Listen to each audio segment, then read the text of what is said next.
Description: for all points and purposes, SCP-457 appears to be a sentient being composed of flame. SCP-457's actual composition is unknown, and has proven to be invisible and undetectable by any known means, but is shaped out by the flames it produces, often assuming a human-like form if given sufficient fuel to assume that size. SCP-457's most rudimentary form appears to be that of a single flame, comparable in size to that of a matchstick.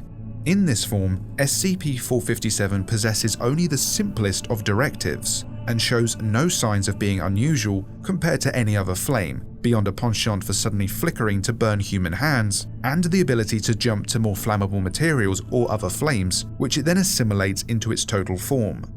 As SCP-457 grows larger, it is able to assume more complex shapes, and its intelligence grows with size and fuel sources. SCP-457's method of intelligence is unknown, but upon reaching an approximately human size, SCP-457 almost always assumes a human-like form, surrounded by and composed of flames. SCP-457 has been observed to communicate through writing letters out of its own flames, charring them onto the wall or other surfaces, and more rarely through speech, created via high-pressure superheated air and the crackling and pops of flames. Once SCP-457 reaches an unknown threshold of size and fuel source, SCP-457 splits into two beings, and so on and so forth. However, multiple beings of SCP-457 are aggressive towards each other and will either attempt to consume or extinguish their doubles, especially if there is only a limited amount of fuel at hand.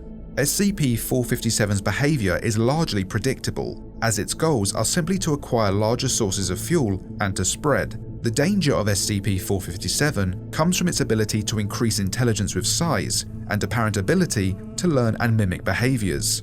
This has led to it purposefully damaging and sabotaging sprinkler systems and, in rare circumstances, set up relatively complex traps. It has also attempted to trick or reason with personnel to be released or have access to more fuel. Due to SCP-457's unique composition, variable intelligence, and uncooperative nature, its psychology may not be accurately determined in accordance with any human analogy. SCP-457 was recovered in the summer of 2007, after multiple wildfires were attributed to it. It is unknown where or how SCP-457 initially formed. Investigation into the potential of SCP-457 being responsible for other major fires is underway. Special Containment Procedures. SCP-457 is to be kept in a 5 by 5 meter chamber with no less than 22.9 centimeters of cumulative fireproofing via various materials upon all surfaces and a blast-proof observation window with emergency blast shielding installed. The opening to the chamber must consist of at least 2 temperature-controlled and airtight chambers that may be sealed in case of emergency. SCP-457's chamber should be kept at high humidity, with a drainage system installed in the floor, as well as a misting sprinkler system installed and running constantly, and emergency hoses capable of at least 300 psi of water pressure. SCP-457 is allowed a small structure upon the wall of its chamber that remains water-free, but only allows for minimal protection and preservation of form. All personnel entering SCP-457's chamber should be wearing at least Class A temperature-controlled flame-retardant sealed suits, and enter in groups of 3, with 2 members equipped with high-grade blast shields and emergency fire extinguishers. Personnel should only enter SCP-457's chamber in order to supply SCP-457 with its daily allotment of fuel material, or to examine and repair any damage to the chamber or sprinkler systems. Should SCP-457 engage personnel in a hostile manner, it is to be controlled via emergency extinguishers and hoses until it retreats back to its safe chamber. In the event that SCP-457 breaks containment, emergency sprinkler systems will be triggered and personnel will be supplied with extinguishers and blast shielding. Addendum 1. Interview exchange between SCP-457 and Dr. Can you speak currently? Yes. Good.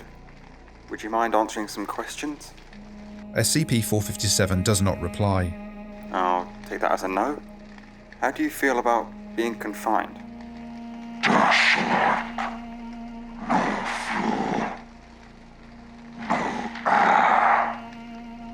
we have provided you with adequate air and fuel to survive.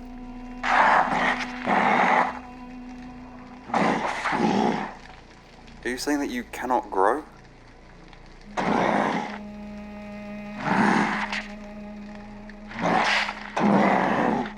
SCP-457 moves around the containment area as if searching. How do you feel? Do you feel anything besides hunger? SCP-457 does not answer, but approaches the blast shielding separating it from Dr. How do you feel about humans? SCP-457 moves closer to the blast shielding, appearing to examine the window and Dr. How do you feel about fuel? SCP-457 places a hand upon the blast shielding to no effect. Please move away from the window, or we will be forced to reduce your size considerably. SCP-457 shows no signs of understanding and does not move. How do you feel about water?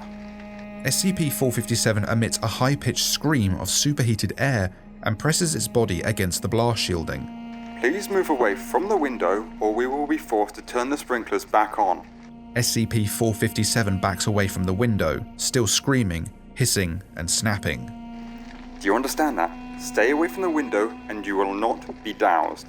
SCP-457 becomes quiet and remains still for several seconds before approaching the window again, stopping several feet away. Do you understand?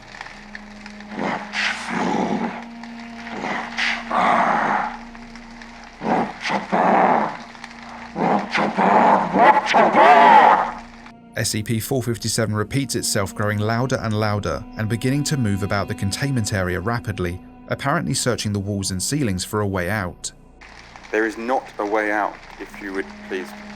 What is it doing? Is it looking for a way out?